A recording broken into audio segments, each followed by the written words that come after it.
Dear students, हम इस video में आपको सभी क्वेश्चन कंप्लीट कराने वाले हैं, तो जल्दी से वीडियो शुरू करते हैं।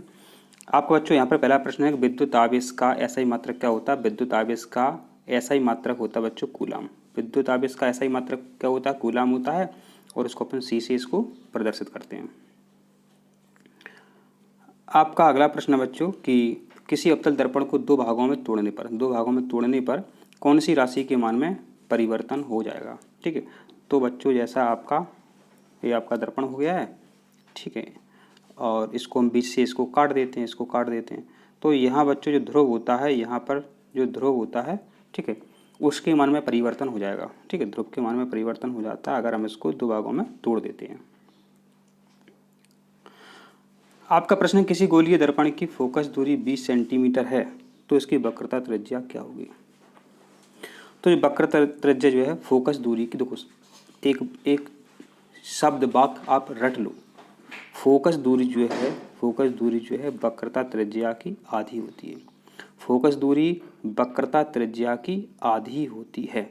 ठीक है, तो फोकस दूरी है 20 सेंटीमीटर, वक्रता त्रिज्या की आधी होती है, माने 20 सेंटीमीटर कब आधा होगा, जब वक्रता त्रिज्या जो है 40 सेंटीमीटर होती है। तो आपका यहाँ पर करेक्ट आंसर क्या है, 40 सेंटीमीटर। ठीक है, आपको याद, तो अब मान लो अब वक्रता निकालना ही है आपको, तो यहाँ निकालो r बराबर F2 और F दूरी कितनी है, फोकस दूरी है आपकी 20 और 20 दूनी 40, ऐसे भी अपन निकाल सकते हैं कितना हो। तो किस माध्यम में ध्वनि की चाल सर्वाधिक होती है, तो ठोसों में ध्वनि की चाल सर्वाधिक होती है। एक वस्तु को अवतल दर्पण की वक्रता केंद्र पर रखा गया। ठीक है, तो बच्चों देखो वेरी इंपॉर्टेंट, कल हमसे मत कहना कि सर अब बताए नहीं, वेरी वेरी इंपॉर्टेंट। वक्रता केंद्र पर हमेशा प्रश्न आ रहा है, क्योंकि वक्रता केंद्र वाला प्रश्न जो है सरल रहता है। जब वक्रता केंद्र पर वस्तु रखी जाती है बच्चों, टी के समान बनती है। वक्रता केंद्र पर जब वस्तु रखी जाती है तो बराबर आकार की बनती है। इसको रट लो, इसको 50 बार बोलो, याद हो या तो एक ही बार बोलो। जब वस्तु वक्रता केंद्र पर रखी जाती है तो प्रतिबिंब समान आकार का बनता है, बराबर आकार का बनता है, ये आप ध्यान रख लो। तो अवतल दर्पण में प्रतिबिंब बच्चों आभासी बनता है, और बराबर तो हमने आपको बता ही दिया। तो वास्तविक एवं वस्तु के बराबर प्रतिबिंब आपका बनता है। एक वस्तु को किसी दर्पण की ओर खिसकाने पर प्रतिबिंब दर्पण से दूर खिसक जाता है। दर्पण होना चाहिए आपका अवतल दर्पण होना चाहिए, ऐसा होता है उसमें। वाहनों में पश्च दृश्य देखने के लिए, पीछे का दृश्य देखने के लिए समतल दर्पण की तुलना में उत्तल दर्पण लिया जाता है, इसको वरीयता दी जाती है। क्यों, इसका कारण क्या। इसमें समतल दर्पण की तुलना में अधिक विस्तृत क्षेत्र दिखाई देता है। तो आपका करेक्ट आंसर क्या है, बी ऑप्शन आपका करेक्ट आंसर है। कक्षा में पिछली पंक्ति में बैठे एक छात्र को ब्लैक बोर्ड पर लिखे अक्षर पढ़ने में कठिनाई होती है, माने वो पीछे बैठ गया है, अब उसको ब्लैक बोर्ड नहीं दिखाई दे रहा। कहाँ बैठ गया, पिछली पंक्ति में बैठ गया। तो बच्चों इसको कौन सा दोष हो सकता है, इसको हो सकता है निकट दृष्टि दोष, क्योंकि निकट में पास का तो दिखाई देता है, पास का तो दिखता है, और दूर का नहीं दिखता। तो जो निकट दृष्टि दोष है इसको बच्चों, क्योंकि पास का तो दिख रहा है, उसको दूर बिठा दी तो नहीं दिख रहा है, तो उसको निकट दृष्टि दोष है। अब निकट दृष्टि दोष में क्या है बच्चों, नेत्र लेंस की वक्रता बढ़ जाती है। हमको इसका आंसर डी लग रहा है। अब इसमें अगर आपको कोई समस्या है तो आप कमेंट करें।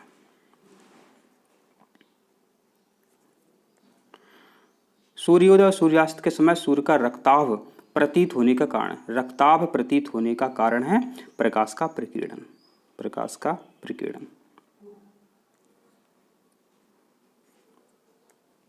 भूस्थायी उपग्रह से देखने पर जो आकाश का रंग है बच्चों, वो कैसा दिखाई देता है, वो काला दिखाई देता है। किसी विद्युत परिपथ में 6 वोल्ट की बैटरी द्वारा 10 मिनट तक 60 मिली एम्पीयर की धारा प्रवाहित की जाती है, तो बैटरी द्वारा व्यय विद्युत ऊर्जा होगी, माने जो बैटरी है कितनी विद्युत व्यय करेगी। तो इसको अपन देख लेते हैं, सरल है, कोई दिक्कत नहीं है। 6 × 10 मिनट, यानी इसमें 60 का गुणा करना पड़ेगा, 60 सेकंड हो जाएगा, और 60 मिली एम्पियर, तो 60 कर दिया। मिली एम्पियर माने बटे में 1000 का भाग देना पड़ेगा। एक बिंदु, एक बिंदु, एक बिंदु, एक बिंदु, एक बिंदु, एक बिंदु, ठीक है। तो 6 छंग 36, तो 36 गुणित 6 गुणा करते हैं, 6 छंग 36 यानी कि 6 और 6 तिया 18, 18 19 20 21, 216, 216 जूल आपका करेक्ट आंसर आता है। माने आपका जो बी ऑप्शन है बच्चों एकदम करेक्ट आंसर है। आपका प्रश्न है कि एक दंड चुंबक को धागे की सहायता से लटकाते हैं। ठीक है बच्चों, क्या करना, लटका दो। एक दंड चुंबक ऐसी अपन ने लटका दी, दंड चुंबक, ठीक है, दंड चुंबक लटका दी। धागे की सहायता से लटका देते हैं, स्वतंत्र को लटका देते हैं। चुंबक के निकट धागे पर स्थित किसी बिंदु पर चुंबकीय क्षेत्र की दिशा क्या होगी? तो सबको पता है चुंबक हमेशा उत्तर दिशा में ठहरती है। ये अपन ने हमेशा से याद किया। जब चुंबक को एक धागे से लटकाते चुंबक हमेशा उत्तर दिशा की ओर ठहरती है। ठीक है, तो उत्तर क्यों इसका आपका करेक्ट आंसर है। किसी विद्युत धारावाही लंबी परिनलिका के भीतर चुंबकीय क्षेत्र तो सभी बिंदुओं पर बच्चों समान होता है, सभी बिंदुओं पर समान होता है। अब आपका प्रश्न है कि दृष्ट धारा मोटर में प्रयुक्त, तो यहाँ क्या करते हैं, हम एक मोटर बनाने का प्रयास करते हैं, बन जाए तो ठीक है। ठीक, यहाँ बच्चों यहाँ अर्ध घूर्णन होता है, मोटर ऐसे घूमती है, ऐसे घूमती है। तो यहाँ पर क्या आंसर है, कुंडली के अर्ध घूर्णन के पश्चात, कुंडली के अर्ध घूर्णन के पश्चात धारा की दिशा उत्क्रमित हो जाती है। तो आपका ये करेक्ट आंसर है।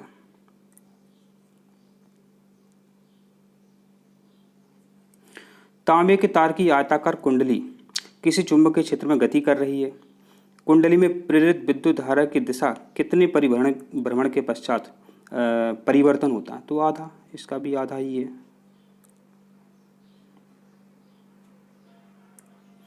दो सर्वसम चालक तारों को किसी विद्युत परिपथ में पहले श्रेणी क्रम में जोड़ा जाता है, फिर समांतर क्रम में जोड़ा जाता है, विभवांतर के साथ संयोजित किया जाता है। श्रेणी क्रम और समांतर क्रम में उत्पन्न ऊष्माओं का क्या अनुपात है? तो ये बहुत सरल प्रश्न है। चालक तार हैं बच्चों, तो वो क्या है, वो प्रतिरोध है, सीधी सीधी बात है।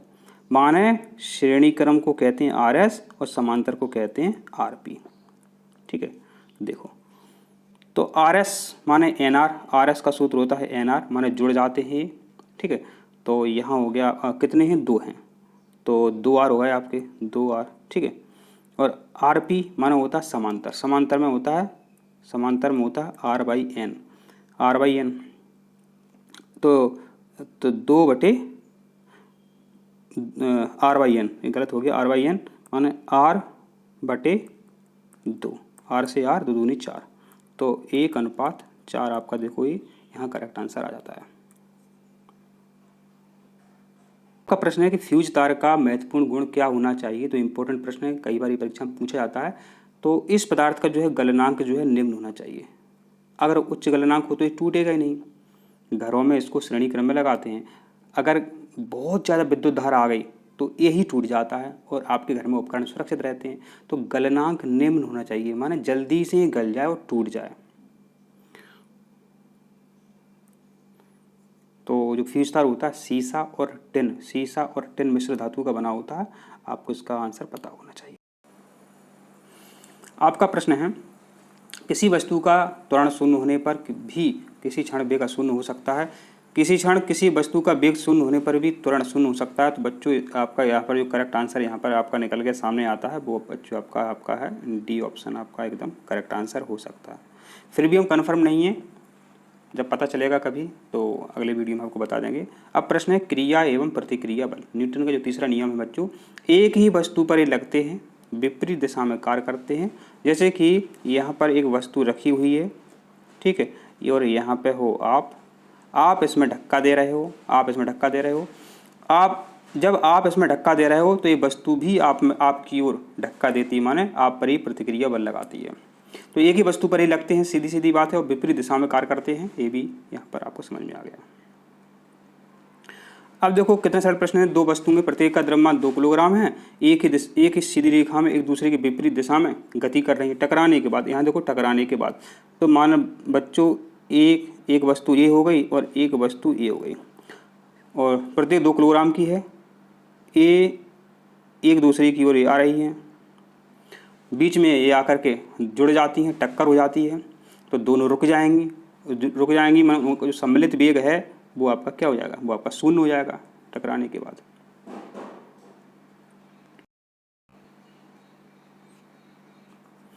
अब आपका दो अलग अलग द्रव्यमान की गेंद समान संवेग से गति कर रही हैं, दोनों में से कौन सी बल को रोकने में अधिक बल लगाना पड़ेगा।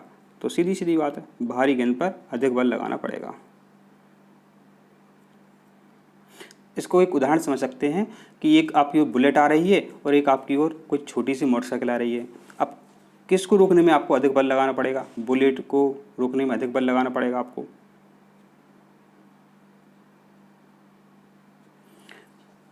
अब है किसी वस्तु का द्रव्यमान पृथ्वी पर 30 किलोग्राम है, चंद्रमा पर उसका द्रव्यमान होगा। तो आपको पता होना चाहिए द्रव्यमान जो है, द्रव्यमान की राशि जो है ये बदलती नहीं है, ठीक है। तो द्रव्यमान उतना ही रहेगा आपका, 30 किलोग्राम रहेगा, लेकिन वजन घट जाता है।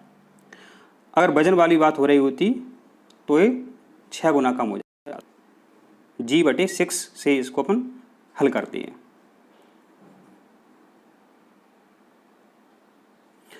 पंद्रह सेंटीमीटर फोकस दूरी वाले अवतल लेंस के सामने 30 सेंटीमीटर की दूरी पर एक 6 सेंटीमीटर लंबी पेंसिल रखी है, ठीक है। तो ऊर्ध्वाधर रखी है, तो प्रतिबिंब की लंबाई कितनी है? तो इसका आंसर आप दो तरीके से निकाल सकते हैं। एक तो हम आपको जो सिंपल सी ट्रिक्स बताते हैं उससे आंसर निकाल सकते हैं, या आप इसको हल भी कर सकते हैं। तो यहाँ पर देखो, यहाँ स्पष्ट लिखा होगा 15 सेंटीमीटर फोकस दूरी, यहाँ इन्होंने आपको बताई है 15 सेंटीमीटर फोकस दूरी एफ इनने बताई है, और 30 सेंटीमीटर, समझना बात, 30 सेंटीमीटर। देखो सॉल्व करा रहा है दिमाग में। जब ऐसी संख्या आपको मिले तो सीधी सीधी बात है, आधी दिख रही है आपको, ये फोकस दूरी है, वक्रता त्रिज्या है। फोकस दूरी वक्रता त्रिज्या की आधी होती है, ठीक है। जब वस्तु जो है 30 सेंटीमीटर दूरी पर रखी है और ये वक्रता केंद्र पर वस्तु रखी है, सिंपल सी बात है कि फोकस दूरी आधी है वक्रता त्रिज्या की, और ये वक्रता केंद्र पर वस्तु रखी है, तो प्रतिबिंब समान साइज का ही बनना चाहिए, 6 सेंटीमीटर का ही बनना चाहिए। लेकिन आपको सॉल्व करना, तो सॉल्व करना आपको बताते हैं। इसको हम दोबारा से आपको और समझाएंगे, सही समझ में नहीं आया आपका। इसको ऐसे हल करते हैं बच्चों, एच भी बटे आपका हो गया 6, HV/6 हो गया, और V बटे आपका हो गया U, ठीक है। तो V बटे U, तो अवतल, तो ध्यान देना अवतल लेंस हमेशा A माइनस में रहता है, ये हम उसे ध्यान रखना, कल कहोगे बताया नहीं। तो -30 और -30, क्योंकि वस्तु वक्रता केंद्र पे ही रखी है, 30/30, और HV/6, तो 30 से 30 कट गया, 30 से 30 कट गया, ठीक है। और लंबाई पूछिए, प्रतिबिंब की लंबाई, हाइट पूछिए h, तो ए आपका 6 गुणा हो जाएगा ऐसा, और ए यहाँ पे आपका चला जाएगा, ठीक है। तो 6 आपका यहाँ पे करेक्ट आंसर ऐसे ही आता है। लेकिन आप समझो, दोबारा से इसको और समझो कि देखो 15 सेंटीमीटर उन्होंने दिया हुआ है, 30 सेंटीमीटर भी दिया हुआ है, माने 30 राशि ये है, 15 राशि ये है, माने सीधी सीधी बात है वक्रता केंद्र पे वस्तु रखी है। जब वक्रता केंद्र पे वस्तु रखी है तो प्रतिबिंब बराबर बनना चाहिए। तो 6 सेंटीमीटर लंबी पेंसिल है, तो 6 सेंटीमीटर दूरी पर इसका प्रतिबिंब बनेगा। समझ में नहीं आओ तो एक बार कमेंट करें, हम आपको इसको दोबारा से नेक्स्ट वीडियो बना करके आपको अच्छी तरीके से और समझा देंगे। अब देखो एक प्रश्न है कि कोई वस्तु उत्तल लेंस के किसी बिंब का वास्तविक प्रतिबिंब समान साइज का 40 सेंटीमीटर दूर बनता है, लेंस की क्षमता क्या होगी? अब इसको हम जब सॉल्व करते हैं तो बहुत टाइम लगता है। आप पूरे यूट्यूब पर इसके वीडियो देख लो, बहुत विस्तार से इसको समझाया गया, बहुत विस्तार से आपको समझना ही नहीं है, बहुत टाइम लग जाएगा। ये ट्रिक्स देखो, हम आपको बहुत सिंपल सी ट्रिक्स बताते हैं। यहाँ पूछा लेंस की क्षमता, लेंस की क्षमता का सूत्र क्या है? P बराबर है 1/f। देखो आपको वीडियो समझ में आ रहा है तो आप लाइक जरूर कर दें। P बराबर 1/f, लेंस की क्षमता निकालने का सूत्र P बराबर 1/f। अब बच्चों जो है आपको फोकस दूरी देखो आपको पता नहीं है, सिंपल सी बात, फोकस दूरी आपको पता नहीं है, ठीक है। और इसका सूत्र जो है E बराबर 1/f और 100/f। अब फोकस दूरी आपको बच्चों यहाँ पर पता नहीं है, लेकिन यहाँ समझो, वो कह तो रहा है कि कोई उत्तल लेंस किसी वस्तु का प्रतिबिंब वास्तविक समान साइज का, यहाँ बात पकड़ो, कैच करो बात को। वो यहाँ उसने बोल दिया ना समान साइज का बनता है, माने सीधी सीधी बात है, वस्तु रखी वक्रता केंद्र पे। आपने तो बात पकड़ ली कि समान साइज माने वस्तु रखी वक्रता केंद्र पे। अब प्रतिबिंब कहाँ बन रहा है, 40 सेंटीमीटर दूर बन रहा है, 40 सेंटीमीटर दूर बन रहा है। तो फोकस दूरी जो है वक्रता त्रिज्या की आधी होती है, फोकस दूरी वक्रता त्रिज्या की आधी होती है। तो जो फोकस दूरी जो है बच्चों, जो ये कितनी आएगी आपकी, ये 20 नहीं आएगी, ये 20 आएगी। तो 100/20, 20 पंचे 100, और उत्तल लेंस है तो धनात्मक। इसको एक बार और समझो बच्चों, एक बार और समझो। देखो हम चाहते हैं कि आपको समझ में आ जाए, यहाँ बात पकड़ो। कोई उत्तल लेंस है, पहली बात तो इसकी धन में आना चाहिए, तो देखो धन में आने के हिसाब से इसका देखो ए आंसर गलत हो गया आपका और डी आंसर भी गलत हो गया। अब बचा आपका ए और बी। देखो जो इनको फिजिक्स बिल्कुल समझ में नहीं आती वो ट्रिक्स का इस्तेमाल कर लें। अब 50-50 आपकी बची ए बी, तो तुक्का लगा देना नहीं आता है, ठीक है। देखो बिंब का वास्तविक प्रतिबिंब समान साइज का बनता है, समान साइज का बनता है माने वस्तु वक्रता केंद्र पर 100% रखिए। और आपको पता है फोकस दूरी वक्रता त्रिज्या की आधी होती है, माने ए तो ये वक्रता त्रिज्या होगी क्योंकि वक्रता केंद्र पर वस्तु रखी है। तो फोकस दूरी इसकी आधी होनी चाहिए क्योंकि फोकस दूरी वक्रता त्रिज्या की आधी होती है। और सूत्र हमको कई दिनों से पता है 100/f। तो 100/f, एफ को हटा देते हैं अपन, तो यहाँ अपन 20 रख देते हैं, 20 पंचे 100 में आती है, तो ये आपका करेक्ट आंसर 5D यहाँ पर आ गया। अब आपका प्रश्न है, कोई उत्तल लेंस इसके सामने 10 सेंटीमीटर दूरी पर रखे किसी बिंब का दोगुना बड़ा आभासी प्रतिबिंब बनता है। अब बिंब को कहाँ लाया जाए कि वास्तविक प्रतिबिंब बने, तो आपका बच्चों को एक करेक्ट आंसर होता है 30 सेंटीमीटर। यहाँ पर देखिए किसी विद्युत हीटर को 220 वोल्ट की सप्लाई से जोड़ा जाता है, ठीक है। इसकी शक्ति 1000 वाट है, 1000 वाट की इसमें माने हीटर आप लाए, 1000 वाट का हीटर ले आए और 110 वोल्ट की आपके घर लाइट आ रही है, तो इसकी बच्चों शक्ति कितनी होगी, ठीक है। तो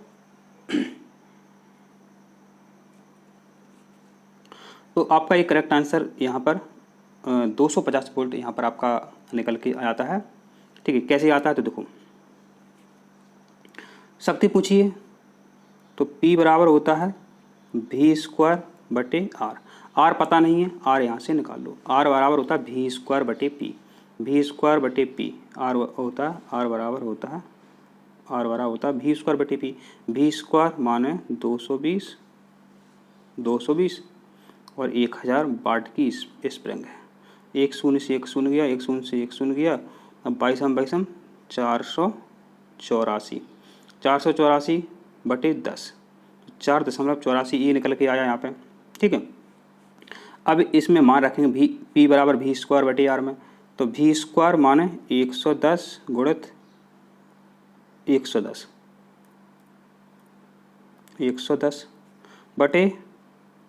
48.4, ठीक है। 10 का भाग देंगे, देखो 484 है, 10 का भाग देंगे तो 48.4 आएगा हम हैं, 484 और 10 का भाग देंगे तो 48.4 आएगा। तो 48.4 दशमलव हटा दो ऊपर, अपन इसको ऐसा 10 बढ़ा सकते हैं अपन, ठीक है। जब अपन भाग ऐसे इसको काटते हैं तो आपका 250 वाट आंसर आपका करेक्ट यहाँ पर आ जाता है। अब प्रश्न है 40 ओम प्रतिरोधक वाला हीटर प्रति सेकंड 1 किलो जूल ऊर्जा उत्पन्न कर रहा है, प्रतिरोधक के सिरों का विभवांतर है, माने एक लाइट का तार ए है, एक लाइट का तार ए है। ये आपकी स्प्रिंग ऐसी, यहाँ स्प्रिंग ऐसी लगी हो सकती है, लगी है। तो 40 ओम प्रतिरोध वाला हीटर है, ये क्या है 40 ओम प्रतिरोध वाला हीटर है। 1 किलो जूल माने 1000 ऊर्जा जो है उत्पन्न कर रहा है। तो इसके सिरों पर, ये कि सिरे हैं इसके, तो सिरों पर उत्पन्न विभवांतर क्या है। ठीक है, तो ये बहुत सरल इसका सूत्र होता है, वी स्क्वायर बराबर 1000 वाट की स्प्रिंग है, तो 1000 वाट अपन ने ये यहाँ पर लिख दिया। ठीक है, 40 ओम का एक प्रतिरोध है, तो ठीक है, तो इसका अब इसका गुणा कर देते हैं, 4 एकम 4 और 4 शून्य आएंगे आपके, 4 शून्य आ गए। जब वी स्क्वायर अपन हटाते हैं तो 20 400, इतने का 20 आएगा और 2 शून्य का 1 शून्य आएगा, तो आपका 200 वोल्ट आपका सही आंसर है।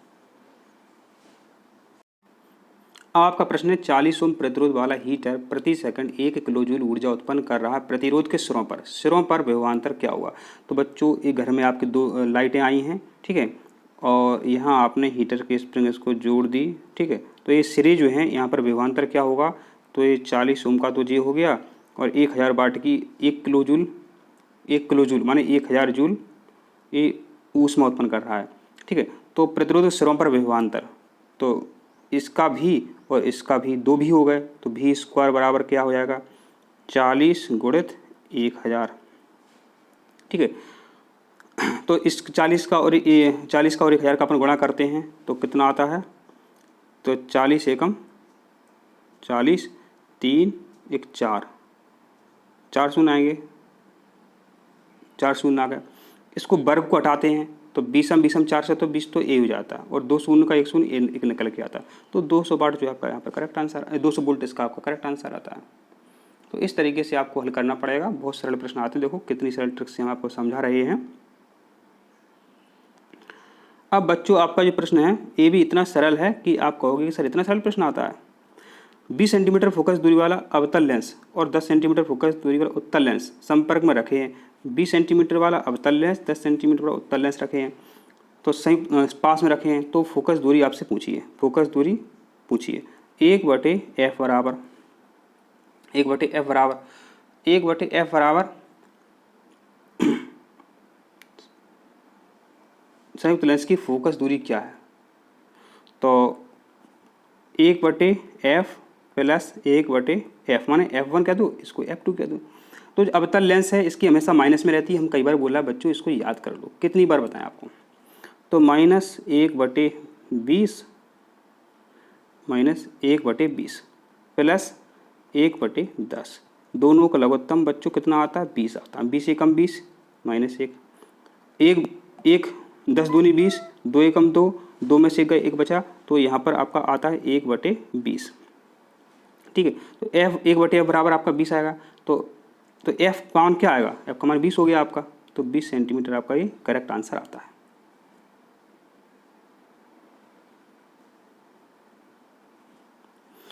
आपका प्रश्न है, किसी ऊंची मीनार के शिखर से एक पत्थर को रूप से छोड़ने पर यह 3 सेकंड में पृथ्वी सतह से टकरा जाता है, मीनार की ऊंचाई होगी। तो यहाँ देखो, इस सिंपल सा यहाँ पर अपन को सूत्र लगाना है, क्या लगाना है,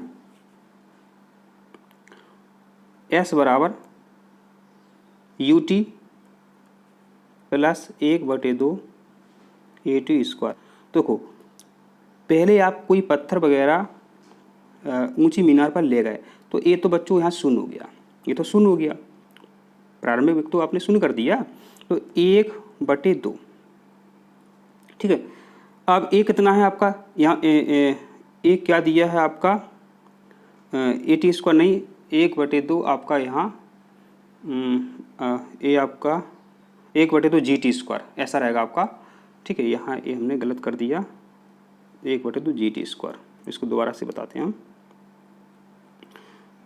S बराबर UT प्लस 1/2 GT स्क्वायर। ठीक है, UT तो शून्य हो गया आपका, क्योंकि आप वस्तु पर मीनार पर ले जा चुके हैं, तो 1/2 G का मान दिया है आपका कितना, 10 दिया है, T कितना है 3, तो 3 गुणित 3, 2 पंचे 10, 2 पंचे 10, 3 त्रिक 9। ये यहाँ पे कहाँ पे गलत हो रहा है, हाँ सही तो हो रहा है, 2 पंचे 10, ये गलत कर दिया, 10 को हमने 2 से काट दिया है, इसको 5 से काटेंगे, इसको हम, एक गलत हो गया, इसको हम 5 से काटेंगे। 2 पंचे 10, 3 त्रिक 9, 9 पने 45। देखो ऐसे भी गलती अपन कर सकते हैं।